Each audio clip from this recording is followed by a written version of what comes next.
The sound of the pen scratching against the paper echoed like a gunshot in the silent boardroom.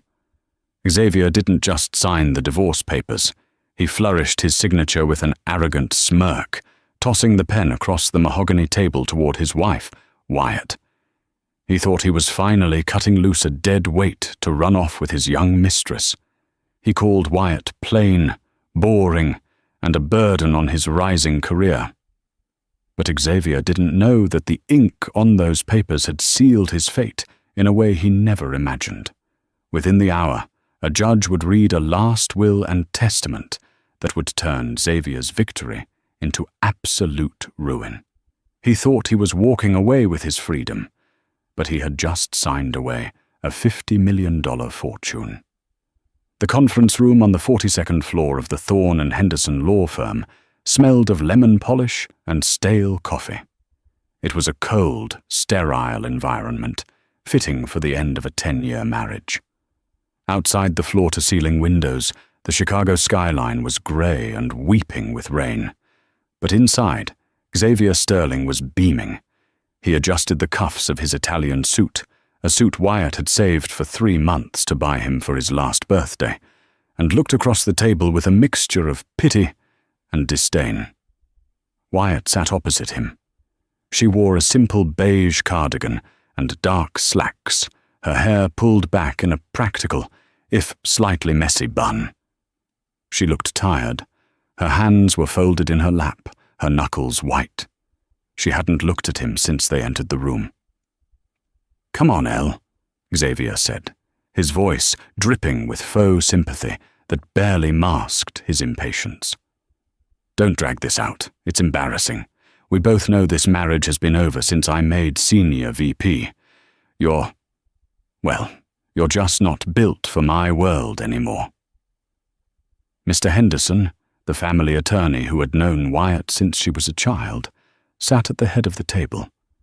He was a man of few words, with bushy grey eyebrows that currently knit together as he looked at Xavier. "Mr. Sterling," Henderson said, his voice gravelly, "I must advise you one last time. Once these papers are signed and filed, the dissolution of assets is final. You are waiving your right to any future spousal support or claims on Wyatt's potential future assets. In exchange, you keep the condo in the city and the BMW, and you assume no responsibility for her current financial situation." Xavier let out a sharp, barking laugh. He leaned back, lacing his fingers behind his head. "Henderson, look at her. Her financial situation is a pile of medical bills from her late father and a teacher's salary. I'm doing her a favor by taking the condo and the car so she doesn't have to pay the taxes on them. I'm the one with the assets here. I just want to make sure she can't come clawing at my bonuses next year." He turned his gaze to Wyatt. "No offense, Elle, but you know it's true. You've always been a bit of a mouse. I need a lioness. Someone who can stand next to me at galas and not look like the catering staff." Wyatt finally looked up. Her eyes were red-rimmed, but dry. There was a strange calmness in them that Xavier mistook for defeat. "Is that what Vanessa is? A lioness?" Xavier's smirk faltered for a second, then returned wider than before. "Vanessa understands ambition. She understands me. She's waiting downstairs, actually. We have a flight to Cabo at 4 p.m. to celebrate. So, if you could just sign." He slid the papers aggressively toward her. Wyatt reached out. Her hand didn't tremble. She picked up the cheap plastic pen the firm provided. Xavier had refused to let her use his gold Mont Blanc, and looked at the document. "Are you sure about this, Xavier?" Wyatt asked softly. "You're absolutely sure you want nothing to do with me or my family ever again? You want a clean break?" "Cleaner than a hospital floor," Xavier scoffed. "Sign it, Wyatt. Stop being dramatic. It's over. Go find yourself a nice librarian or a mechanic. Someone on your level." Mr. Henderson cleared his throat. "Wyatt, you are under no obligation to sign this version. We can contest for the house." "No," Wyatt said, her voice strengthening. "He wants the condo. He wants the car. He wants his freedom. Let him have it." She pressed the pen to the paper. The sound was distinct. Scritch, scratch. She signed her name, Wyatt Vance. She had already dropped Sterling. Xavier snatched the papers the moment she lifted the pen. He quickly scribbled his own signature, pressing down so hard he nearly tore the page. "Done!" Xavier slapped the table. "Finally. God, I feel 10 pounds lighter." He stood up, buttoning his jacket. "Well, Henderson, file those immediately. I want the divorce decree effective as of today." "The decree will be filed this afternoon," Henderson said, his face impassive. "However, Mr. Sterling, please sit down." Xavier checked his Rolex. "I don't have time for chit-chat." "Like I said, Cabo." "Sit down, Xavier," Wyatt said. It wasn't a request. The tone was different, sharper, colder. It was a tone he had never heard from her in 10 years. Xavier paused, halfway to the door. He turned around, confused. "Excuse me?" "The meeting isn't over," Mr. Henderson stated, opening a leather-bound folder that had been sitting to his right, untouched until now. "We have concluded the matter of Sterling versus Sterling. We must now move to the second item on the agenda." "I don't have any other business with you people," Xavier sneered. "You do," Henderson corrected. "You were listed as a mandatory attendee for the reading of the last will and testament of Mr. Arthur Vance, Wyatt's father." Xavier rolled his eyes so hard it looked painful. "Oh, for God's sake! The old man died 3 weeks ago. What did he leave? His collection of rusty fishing lures? The medical debt from his cancer treatments? I'm not paying his bills, Henderson. I just divorced his daughter. I'm out." "Mr. Vance's debts have all been settled," Henderson said smoothly. "And he did not leave fishing lures. He left instructions. And since you were Wyatt's husband at the time of his death, you are named in the preamble. You must be present for the reading to validate the timeline." "Fine," Xavier huffed, throwing himself back into the chair.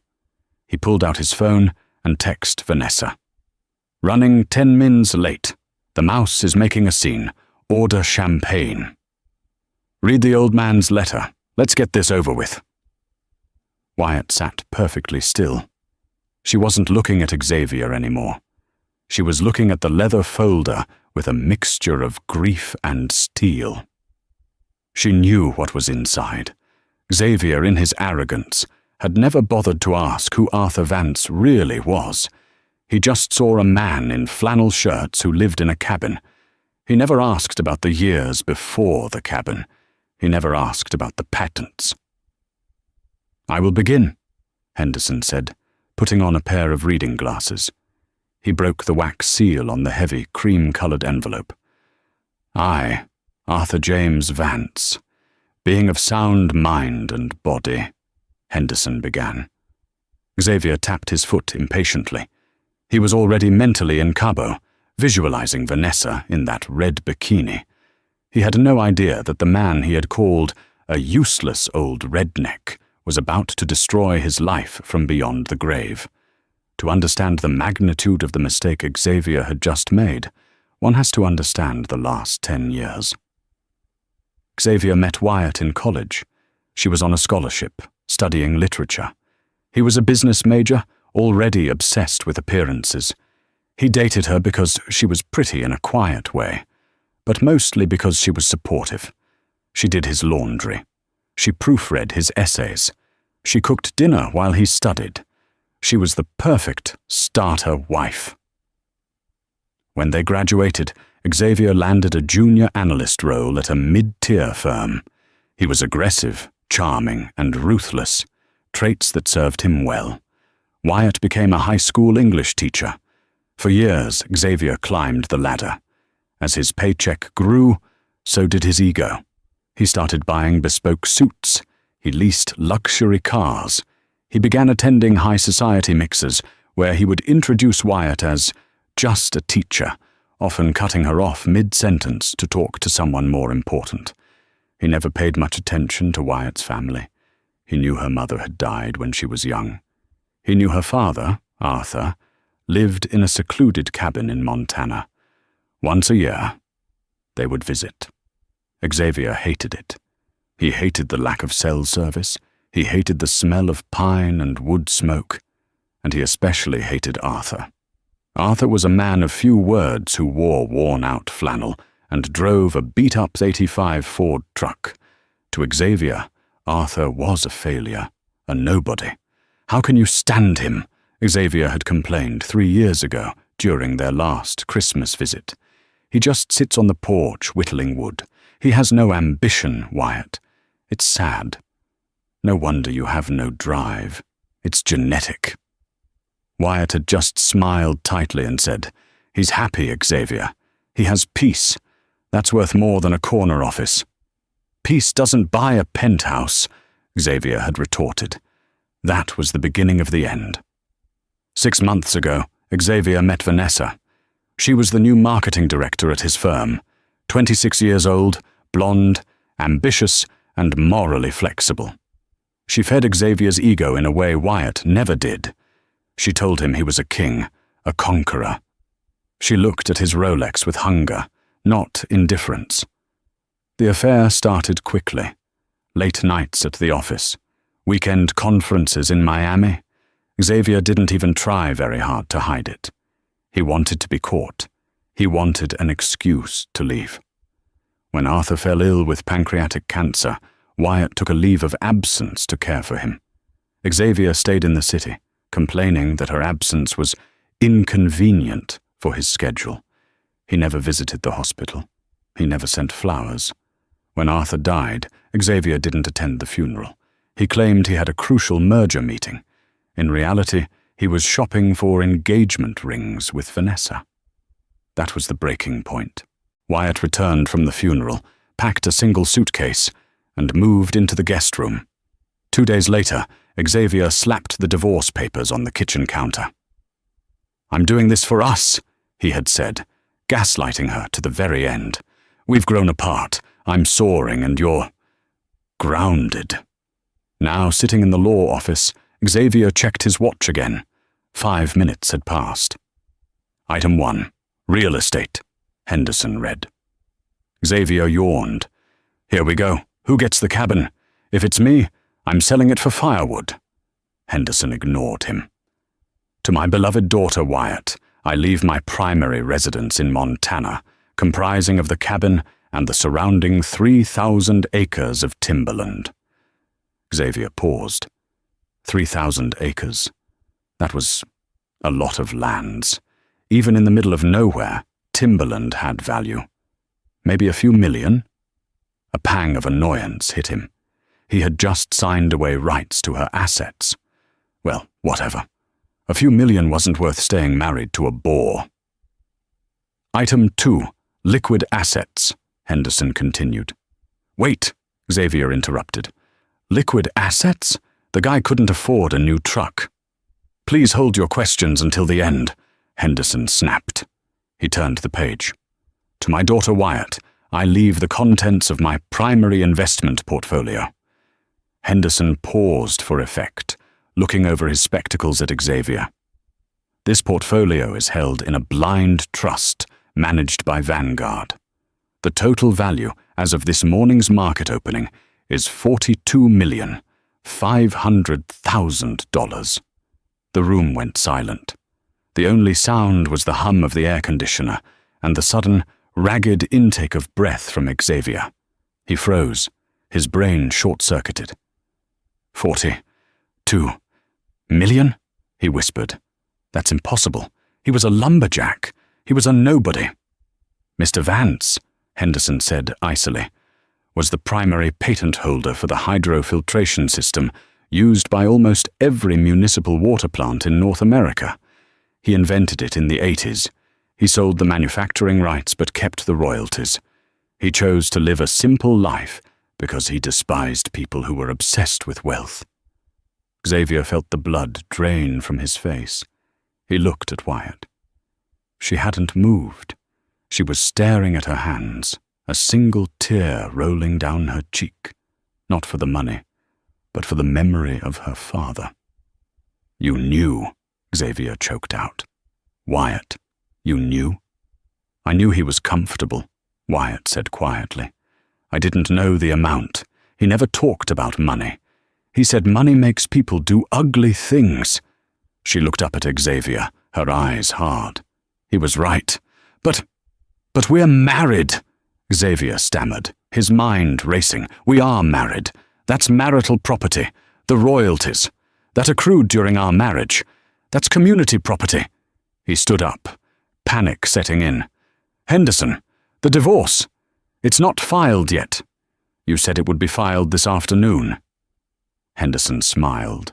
It was a shark's smile. "Actually, Mr. Sterling, there is a specific clause in the will regarding your marriage. I haven't read that part yet." "Read it," Xavier commanded, his voice shrill. "Read it now." Henderson looked down at the document. Item 3. The contingency clause. The lawyer took a sip of water. Xavier was sweating now. His shirt collar felt like a noose. Vanessa texted him again. "Where are you? I'm opening the Cristal." Xavier ignored it. "My daughter Wyatt has a heart of gold," Henderson read Arthur's words. "She sees the best in people, even when they don't deserve it. I have watched her husband, Xavier Sterling, for 10 years. I have seen how he treats her. I have seen his greed and his vanity."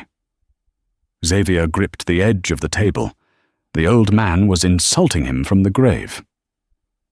"Therefore," the will continued, "the inheritance of the aforementioned $42 million and the real estate is subject to a strict condition regarding her marital status." Xavier held his breath. "If, at the time of the reading of this will, my daughter is still happily married to Xavier Sterling, 50% of the estate shall be placed in a trust for their future children, and the other 50% to Wyatt directly." Xavier's eyes widened. "See? Married. We are technically—" "Let me finish," Henderson barked. "However," Henderson read, his voice dropping an octave, "if Xavier Sterling has filed for divorce, or coerced Wyatt into filing for divorce, or if he has been proven to be unfaithful, then he is to receive absolutely nothing. Furthermore," Henderson looked directly at Xavier, "if Xavier Sterling has signed any legal separation or divorce agreement prior to this reading, waiving his rights to Wyatt's assets in an attempt to discard her, then that document shall serve as irrefutable proof of his intent. By his own signature, he forfeits any claim to the Vance estate." The silence that followed was heavy, suffocating. Xavier looked at the divorce papers sitting on the corner of the table. The ink was dry. His signature, arrogant, large, flourishing, stared back at him. He had signed it 10 minutes ago.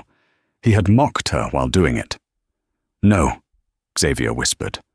"No, you can't do this. I rescind it. I rescind my signature." He lunged for the papers. Mr. Henderson was faster. He placed a heavy hand over the document. "These are legal documents, witnessed by a notary and an officer of the court. You cannot simply rescind them because you found out you lost the lottery, Mr. Sterling." "It's fraud!" Xavier screamed, his face turning purple. "She trapped me. She knew. She let me sign it." "You prepared the papers, Xavier," Wyatt said, her voice cutting through his hysteria. "You hired the lawyer. You set the terms. You insisted on the clean break. You wanted to keep your bonus. You wanted the BMW. You got exactly what you asked for." Xavier fell back into his chair, looking like a man who had been shot.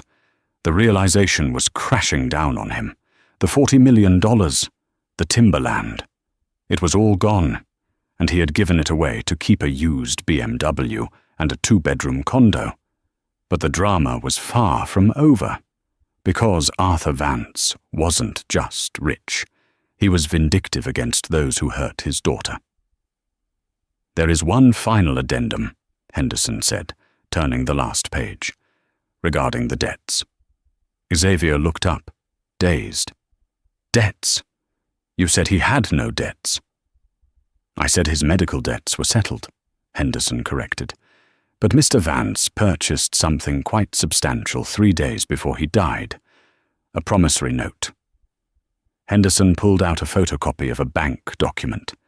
"It seems, Mr. Sterling, that your company, Stratton Finance, was looking for a private angel investor to cover a massive loss in your Asian markets last quarter, a loss that you were personally responsible for managing." Xavier went cold. That was a secret. If the board found out about the Asian market loss, he would be fired. He had been trying to cover it up until the next quarter. "Mr. Vance bought the debt," Henderson said with a small, terrifying smile. "Wyatt now owns the debt your department owes, which means, essentially, Wyatt is now your boss's biggest creditor." Xavier looked at Wyatt. The mouse, the boring teacher. She stood up slowly, smoothing down her cardigan. She didn't look like a mouse anymore. She looked like the owner of a $50 million empire. "I think," Wyatt said softly, "we need to have a talk about your employment status, Xavier. But first, you should probably answer Vanessa. She's been texting you a lot." The elevator ride down from the 42nd floor was the longest 30 seconds of Xavier Sterling's life. Wyatt stood in the corner, clutching the leather folder containing her father's will to her chest. She stared straight ahead at the brushed steel doors, her expression unreadable. Xavier, conversely, was vibrating with a chaotic energy that hovered somewhere between rage and nausea. "Wyatt," he hissed, keeping his voice low so the other 2 people in the elevator, a courier and a paralegal, wouldn't hear. "We need to fix this. Now." Wyatt didn't blink. "There is nothing to fix, Xavier. You wanted a clean break. You signed the papers." "I signed them under false pretenses," Xavier argued, sweat beading on his forehead. "You withheld information. That's entrapment." "I withheld nothing," Wyatt replied calmly, finally turning to look at him. Her eyes, usually soft and yielding, were now as cold as the Montana winter. "You never asked. In 10 years, you never once asked about my father's life before the cabin. You never asked about his work. You were too busy talking about yourself." The elevator dinged. The doors opened into the opulent marble lobby of the Thorne and Henderson building. "I'm calling my lawyer," Xavier threatened, following her out. "I'll contest the will. I'll contest the divorce. You won't see a dime of that money until I've dragged you through court for a decade." Wyatt stopped abruptly near the revolving doors. She turned to him, and for the first time, Xavier saw the lioness he claimed he wanted. But she wasn't roaring for him. She was roaring at him. "Go ahead," she said, her voice steady. "Mr. Henderson is one of the best estate attorneys in the state. And regarding the divorce, you were the one who insisted on the expedited, uncontested filing to get to Cabo with Vanessa. You created the trap, Xavier. I just let you walk into it." She stepped through the revolving doors and into the rainy Chicago afternoon. A sleek black town car was waiting at the curb, a courtesy from the law firm for their high-net-worth client. A driver in a cap held the door open. Xavier watched, mouth agape, as his boring wife stepped into the luxury vehicle without looking back. "Xavier!" The shrill voice snapped him back to reality. He turned to see Vanessa sitting on a velvet bench in the lobby, looking annoyed.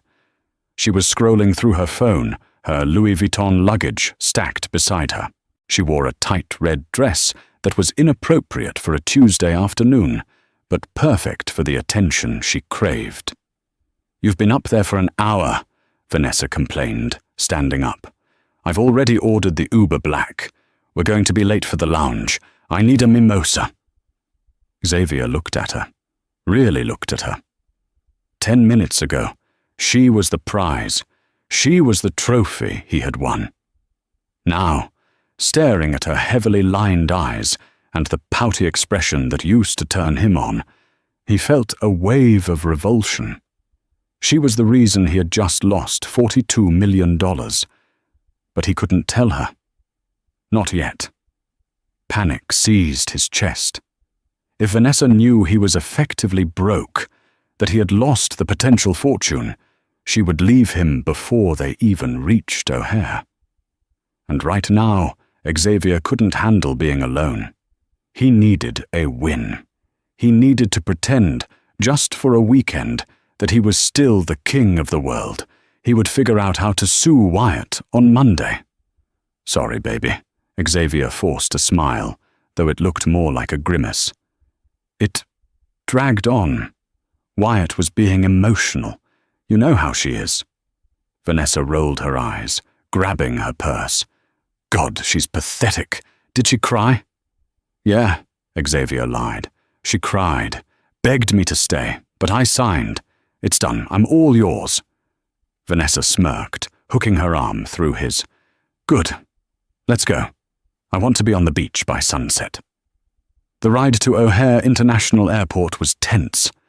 Xavier sat in the back of the Uber, staring out the window at the grey highway.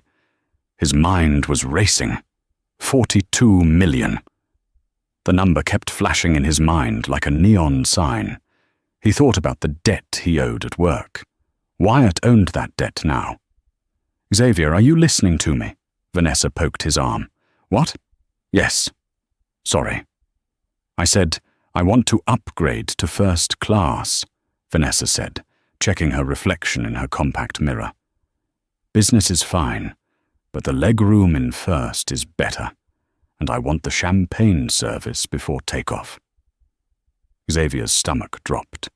He usually put everything on his corporate Amex, but if Wyatt really owned the debt... No, that wouldn't affect his credit cards yet. But the divorce papers. He had agreed to take on his own debts immediately. Let's just stick to the seats we have, Xavier muttered. It's a short flight. Don't be cheap, Vanessa scoffed. You just dumped the dead weight. Celebrate.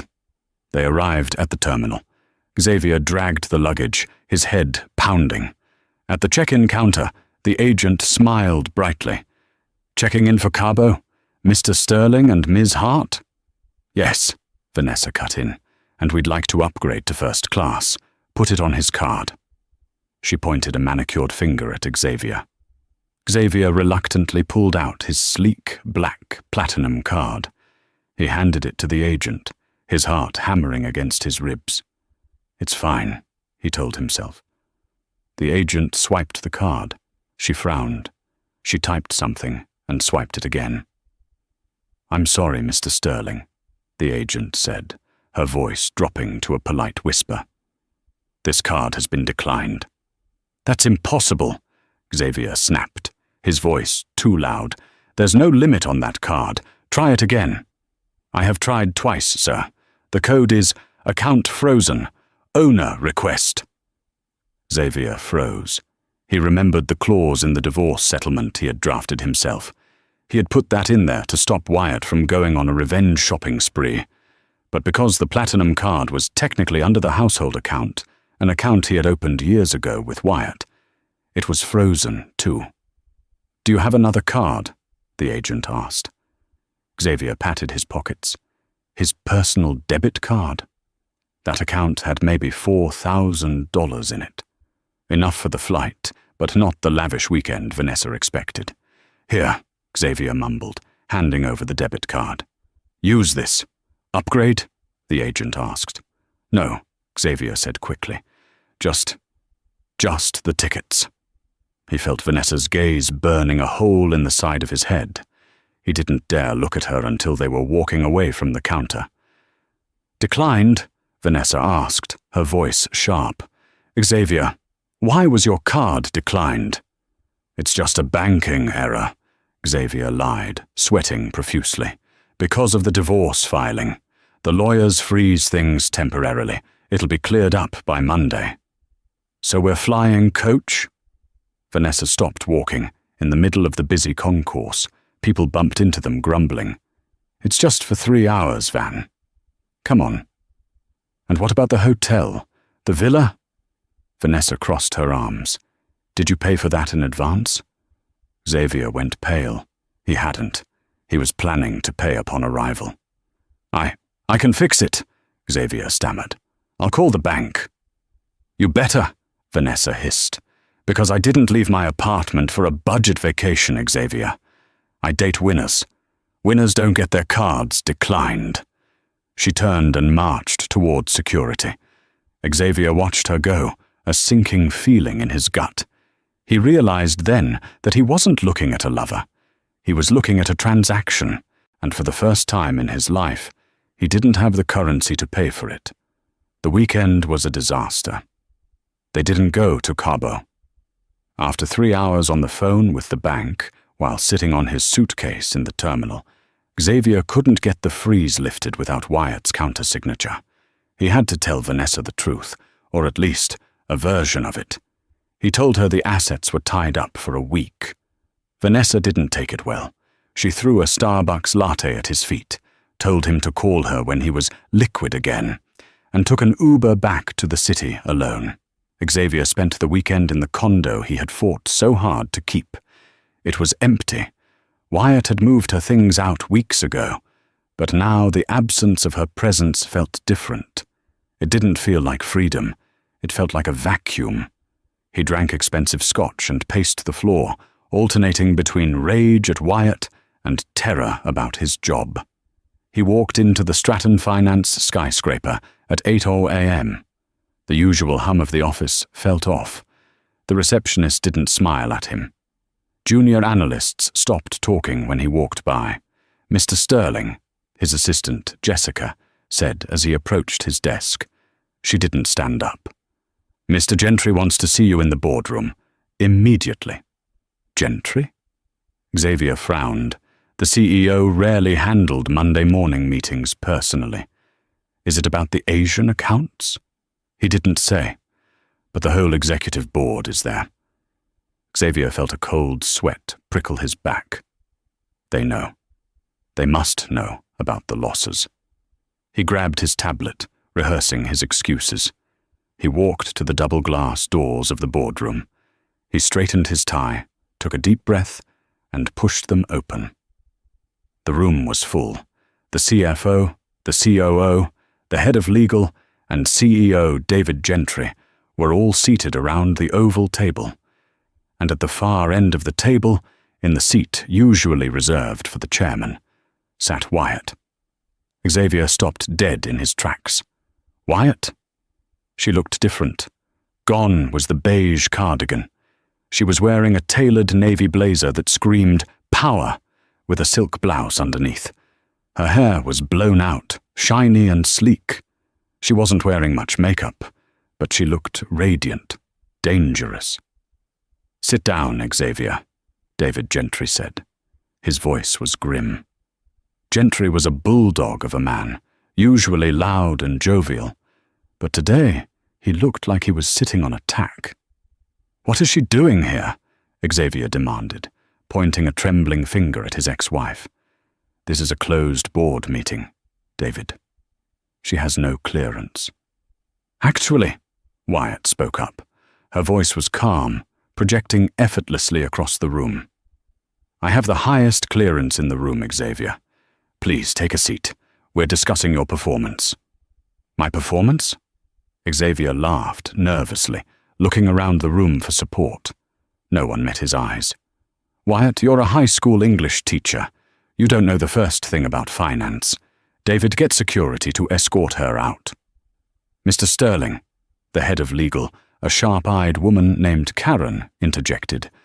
"As of Friday afternoon, Ms. Vance, formerly Mrs. Sterling, acquired the entirety of the distressed debt bundle related to our Southeast Asian expansion. She is currently Stratton Finance's largest single creditor." Xavier felt his knees give out. He slumped into the nearest chair. The debt. Your dad bought the debt? He did, Wyatt said. He thought it was a wise investment. He knew the company was solid, even if the manager in charge of that division was reckless. She opened a file in front of her. It wasn't the will this time. It was a spreadsheet. His spreadsheet. I've spent the weekend reviewing the numbers with a forensic accountant, Wyatt said. It seems, Xavier, that the losses in the Asian market weren't due to regulatory shifts, as you claimed in your last quarterly report. They were due to unauthorized speculative trading. You were gambling with company money to try and double your bonus. The room went deathly silent. This was the kill shot. Gambling with client funds was not just a fireable offense. It was criminal. That's a matter of interpretation, Xavier choked out. I was hedging aggressively. You were gambling, Wyatt corrected, and you lost $12 million. Then you tried to hide it by shifting debt into a shell holding company, the very debt my father purchased. She looked at David Gentry. David, as the primary holder of this note, I have the right to call in the debt immediately if I feel the management poses a risk to my investment. And frankly, keeping Xavier Sterling employed here is a massive risk. Gentry nodded, looking defeated. He turned to Xavier. Xavier, under the circumstances, and considering the evidence Miss Vance has provided, we have no choice. You're firing me? Xavier whispered. I built this division. We are terminating you for cause, effective immediately, Gentry said. Security is waiting outside to escort you to your desk to collect your personal effects. Your company phone and laptop stay here. You can't do this. Xavier stood up, his face red. Wyatt, this is vindictive. You're doing this because I left you. Wyatt stood up too. She didn't yell. She didn't cry. She just looked at him with a mixture of pity and finality. I'm not doing this because you left me, Xavier. I'm doing this because you're a liability. You sign papers without reading them. You gamble with money that isn't yours, and you treat people like stepping stones. She closed the file. You wanted to be a lion, Xavier. Lions survive in the wild. Let's see how you do. Wyatt turned to the CEO. Thank you, David. I expect the repayment plan on my desk by Wednesday. Good day. She walked past Xavier without stopping. He smelled her perfume, something new, something expensive, like jasmine and rain. 2 security guards stepped into the room. Mr. Sterling, one of them said, placing a hand on his shoulder. This way, sir. Xavier was marched through the office. The bullpen was silent. Hundreds of eyes watched him. He saw Vanessa standing near the copy room. She wasn't looking at him with sympathy. She was holding her phone, recording him being escorted out. She was already distancing herself, turning his downfall into content for her social media. They led him to the elevator, the same elevator he had ridden down with Wyatt just days before. They didn't even let him pack his box. They handed him his coat and shoved him out into the lobby. He stood on the sidewalk, the bustle of Chicago moving around him. It was raining again. He had no job. He had no wife. He had no fortune. And as he reached for his phone to call a cab, he remembered he didn't have a car coming either. He was grounded, and Wyatt was soaring, but Xavier wasn't the type to just give up. As the rain soaked his expensive suit, a dark thought began to form in his mind. He knew things about the company. He knew things about Wyatt. If he couldn't have the money, he would make sure she suffered for taking it. He hailed a taxi. Take me to the 5th District Precinct, he told the driver. If he was going down, he was going to try and drag everyone else with him. He was going to accuse Arthur Vance of insider trading. The fluorescent lights of the SEC, Securities and Exchange Commission, regional office in Chicago hummed with a headache-inducing frequency. It was a stark contrast to the warm wood paneling of Xavier's former office, or even the sterile luxury of the law firm. Here, everything was grey, bureaucratic, and intimidating. Xavier sat in a metal chair, his hands shaking slightly. He had been waiting for 2 hours. His suit was still damp from the rain, and he hadn't eaten since the morning, but the hunger in his stomach was nothing compared to the hunger for revenge burning in his chest. Across the table sat Special Agent Reynolds, a man with a face like a crumpled paper bag and eyes that had seen every white-collar scam in the last 30 years. Next to him was a younger agent, Agent Klein, who was furiously typing on a laptop. "Let me get this straight, Mr. Sterling," Agent Reynolds said, leaning back and crossing his arms. "You are voluntarily reporting a violation of the Insider Trading Sanctions Act, a violation that involves your former employer, Stratton Finance, and your ex-wife?" "Yes," Xavier said, his voice raspy but firm. "And her deceased father, Arthur Vance. It was a conspiracy." Xavier had spent the cab ride formulating the lie. It had to be believable. It had to be close enough to the truth to stick. "Explain," Reynolds said. "My ex-wife, Wyatt Vance, had access to my home office," Xavier began, weaving his web. "She knew my passwords. She knew I was working on the Southeast Asian restructure. I believe she stole confidential, non-public information regarding the distress of that division and passed it to her father, Arthur Vance." Xavier leaned in, his eyes wide with feigned sincerity. Arthur Vance was a recluse, a man with no financial background. Suddenly, 3 days before he dies, he buys $10 million worth of specific, distressed debt? How?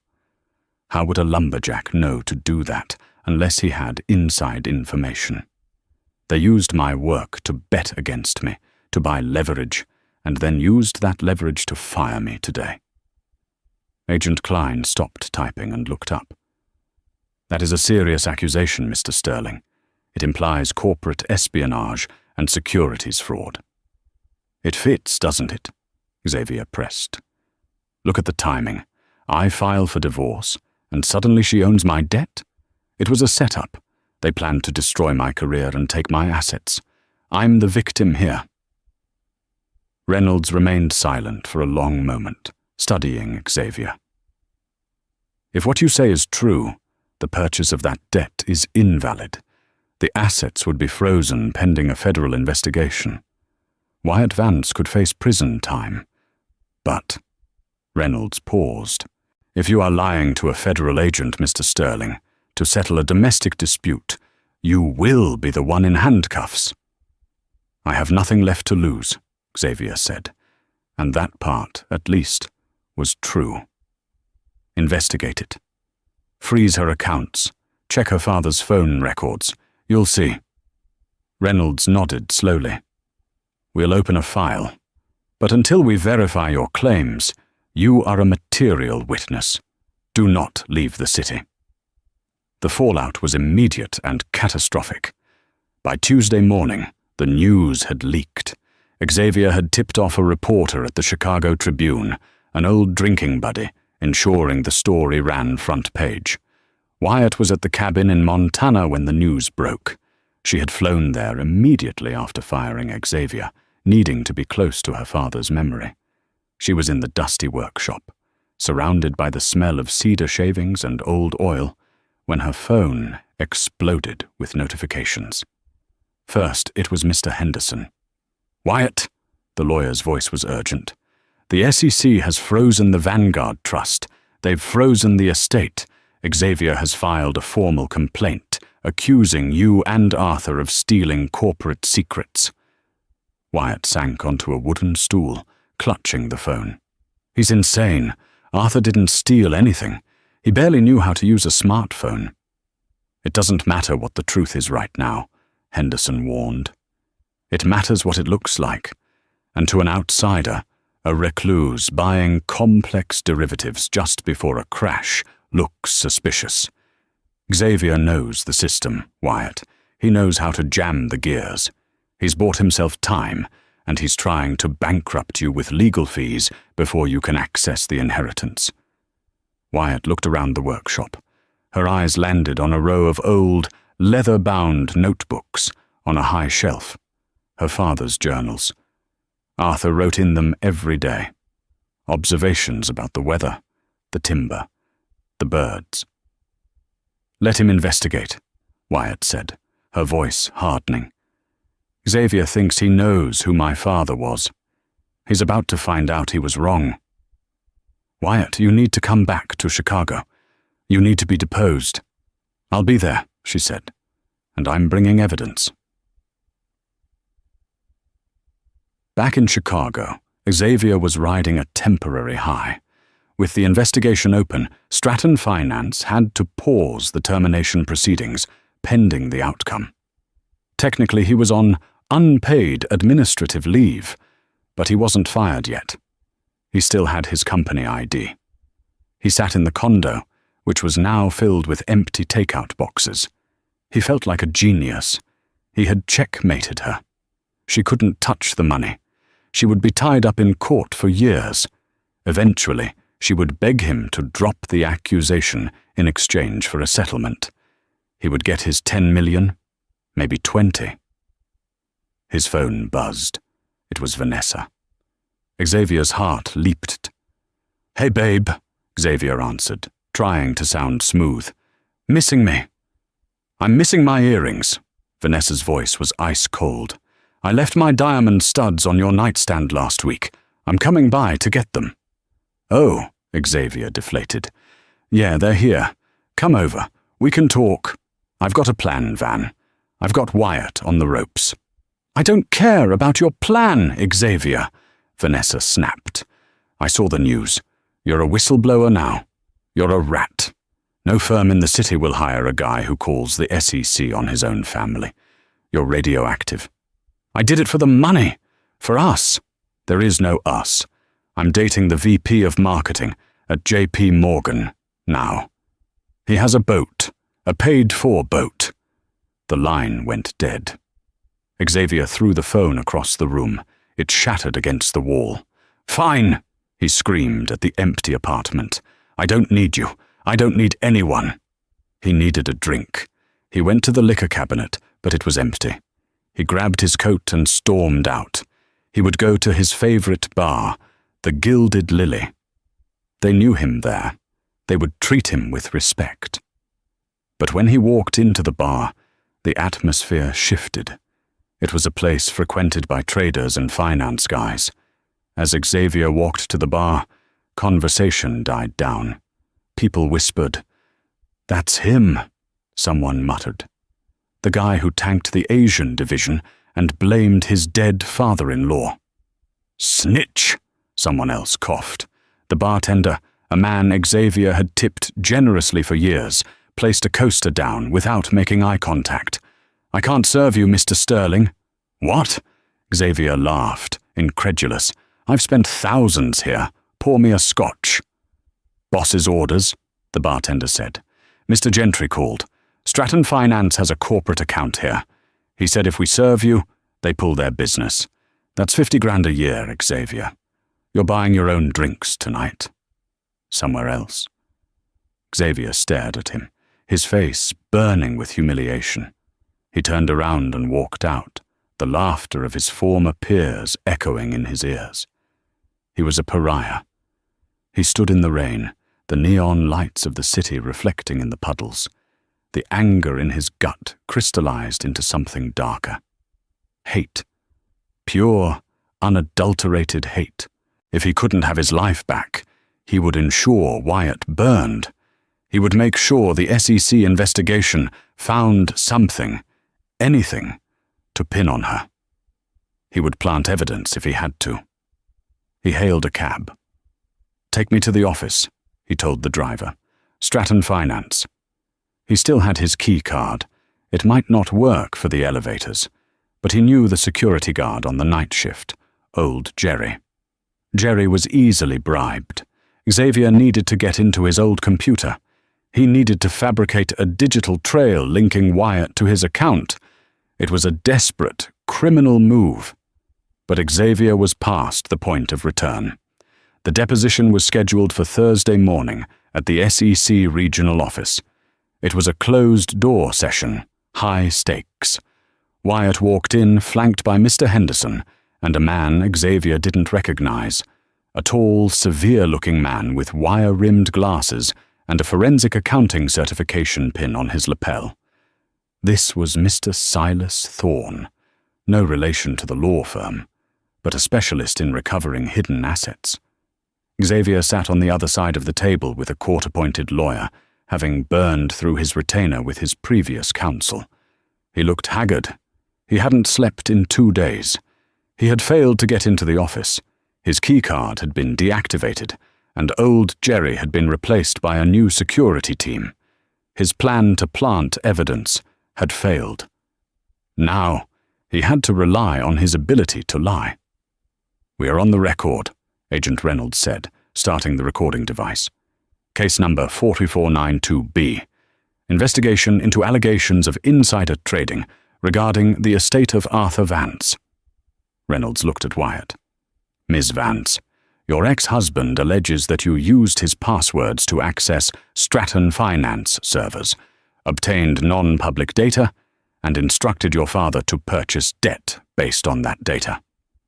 How do you plead to these accusations?" "They are false," Wyatt said calmly. She placed a heavy, canvas tote bag on the table.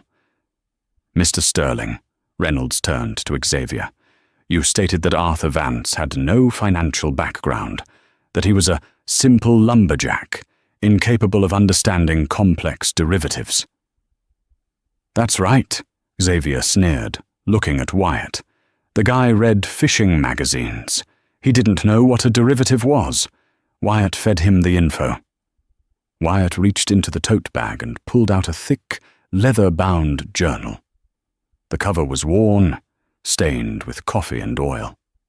"Agent Reynolds," Wyatt said, "my father was indeed a simple man in his habits, but he was a mathematician by training. Before he retired to Montana, he worked for the NSA as a cryptanalyst in the late 70s. He didn't talk about it because he signed non-disclosure agreements."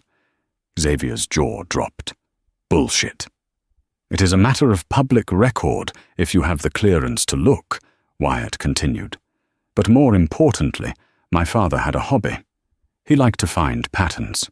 He didn't trust banks, but he tracked them." She opened the journal to a page dated 6 months prior. "Please read this entry," Wyatt said, sliding the book to Agent Reynolds. Reynolds put on his glasses. The room went silent. Xavier turned a sickly shade of grey. That proves nothing," Xavier stammered. "He wrote that down. That's hearsay." "There is more," Wyatt said. She pulled out a USB drive. "My father was paranoid. He had a security system at the cabin, audio and video, high definition. He recorded the porch. He recorded you, Xavier." Mr. Henderson plugged the USB drive into the room's projector. A video appeared on the wall. It was Xavier, pacing on the wooden deck of the cabin, holding a Scotch glass. The audio was crystal clear. "Listen to me. Gentry doesn't know," Video Xavier was saying into his phone. "I'm cooking the books on the Asian deal. By the time they figure it out, I'll have moved the bonus into the Cayman account. Just book the flight to Cabo, Vanessa. We're going to be rich." The video cut out. Agent Reynolds slowly turned his gaze from the screen to Xavier. The look was no longer inquisitive. It was predatory. "Mr. Sterling," Reynolds said, his voice dangerously low. "You just admitted on tape to securities fraud, embezzlement and falsifying corporate records, and you filed a false report with the SEC to cover it up." "No," Xavier whispered. That was out of context." "And regarding the debt purchase," Wyatt interjected. "My father didn't buy the debt because of insider info. He bought it because he heard you admit you were destroying the value of it. He knew the company was strong, but the division was weak because of you. He bought the debt cheap because he knew once you were fired, the value would rebound. It was a brilliant value play based on the incompetence of the manager. You. Wyatt leaned forward. He didn't bet on insider info, Xavier. He bet against your ego, and he won. Agent Reynolds tapped the table. Agent Klein, arrest Mr. Sterling. What? Xavier scrambled up, knocking his chair over. You can't arrest me. I'm the whistleblower. You're the perpetrator, Mr. Sterling, Reynolds said, standing up. You just handed us the evidence of your own crimes. We were looking for insider trading by Arthur Vance. Instead, we found embezzlement by Xavier Sterling. Agent Klein moved efficiently, spinning Xavier around and slamming him against the wall. The handcuffs clicked, a cold, metallic sound that signaled the end of Xavier's life as he knew it. Wyatt, Xavier screamed as he was dragged toward the door. Wyatt, tell them, help me. We were married. You can't let them do this. Wyatt didn't look away. She watched him with a detached sadness. We're divorced, Xavier, she said softly. And as you said, I'm just a boring teacher. I don't get involved in business matters. The door slammed shut, cutting off his screams. 6 months later, the snow was falling softly on the streets of Chicago, dusting the city in white. Wyatt sat in a private booth at a quiet, upscale coffee shop, her hands wrapped around a warm mug. Across from her sat Mr. Henderson. The sentencing hearing concluded this morning, Henderson said, sliding a document across the table. Wyatt didn't touch it immediately. How long? 12 years, Henderson replied. Federal prison for securities fraud, embezzlement, and filing false federal reports. The judge, Judge Thorne, was particularly harsh because of the attempt to frame a deceased man. Xavier won't be eligible for parole for at least 8. Wyatt nodded slowly. She felt no joy, only relief. The storm was finally over. And the assets? She asked. The condo has been seized to pay restitution to Stratton Finance. The BMW was repossessed. His personal accounts were drained to pay his legal fees. He went into prison with 0 assets to his name. Henderson took a sip of his tea. However, there is a bit of irony. Because you owned the debt he embezzled against, a portion of the restitution the court ordered him to pay actually goes to you. Wyatt managed a small smile. Donate it, all of it, to the literacy program at the high school where I used to teach. A wise choice, Henderson smiled. And speaking of choices, the estate is fully settled. The freeze has been lifted. The timberland, the royalties, the portfolio. It is all yours, Wyatt. $42 million, free and clear. Wyatt looked out the window. She saw a young couple walking down the street, holding hands, laughing.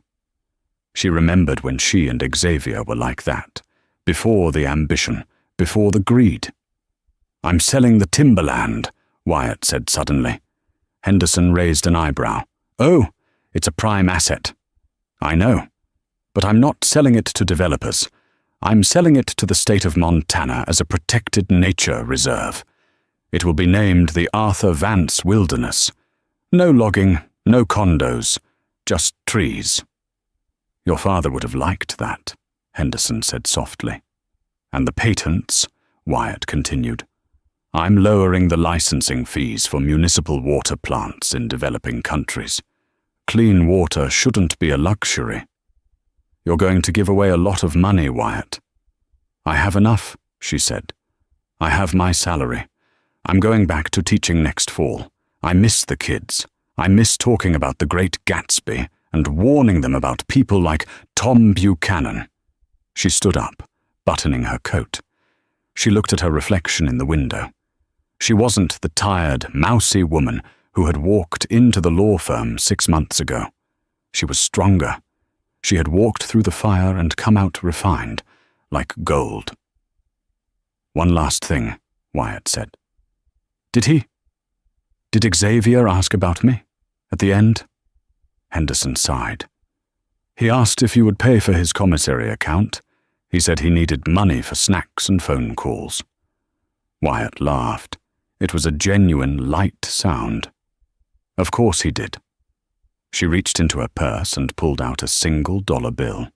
She placed it on the table. "Send him this," Wyatt said. "Tell him it's for a pen, so he can write his memoirs. I hear tragic comedies are very popular these days." She walked out of the coffee shop and into the snowy afternoon. The air was crisp and clean. She took a deep breath, filling her lungs with the cold, fresh air. She was free. She was wealthy, not just in money, but in spirit. And as she walked down the street, disappearing into the crowd, Wyatt Vance finally felt like the lioness her father always knew she was. And that, my friends, is the story of how arrogance became the architect of its own destruction. Xavier Sterling thought he was signing away a burden, but he was really signing his own warrant. He underestimated the quiet strength of his wife and the hidden brilliance of a father who watched from the shadows. It serves as a powerful reminder. Never mistake silence for weakness, and never, ever sign a paper without reading the fine print, especially when karma is holding the pen.